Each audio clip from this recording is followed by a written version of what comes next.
Los 800 metros que separan el Parque de Medianas y Plaza Imperial nunca se hicieron tan cortos. Un moderno monorraíl unirá ambas estructuras en menos de 3 minutos gracias a un ambicioso proyecto de 6 millones de euros que convertirá al centro comercial aragonés en el primero de toda España en contar con un servicio de este tipo. Con esta baza se conseguirá además liberar de tráfico los accesos a este macrocentro comercial. Un novedoso sistema de transporte que unirá las dos áreas que tiene el centro comercial. Por un extremo lo que denominamos el Parque de Medianas y en el otro extremo lo que nosotros llamamos también el centro comercial y de ocio.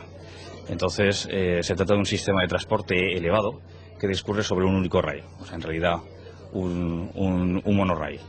Este nuevo monorraíl, que estará dividido en diferentes vagones, no necesitará conductor, funcionará con energía eléctrica y tendrá capacidad para desplazar a 500 personas por hora. Será un sistema de transporte totalmente gratuito, que funcionará mediante un sistema de pasos elevados y que se pondrá a disposición de todos los usuarios del centro.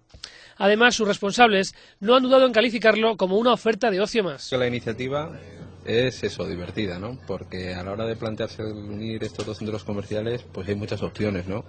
Y la verdad es que decidir hacerlo a través de un monorraíl, pues hombre, aparte de que solucionas un problema de movilidad importante, pues lo haces divertido. Yo me imagino que va a haber muchos niños que rápidamente con sus padres van a decir, oye, que yo quiero montarme en el monorraíl para ir al otro lado, ¿no? Algunos de los vagones de este moderno tren monorraíl se podrán visitar en el zaragozano Paseo Independencia hasta el próximo día 17, ya que hoy los máximos dirigentes de Plaza Imperial han descubierto, en medio de la expectación general, una maqueta a tamaño real.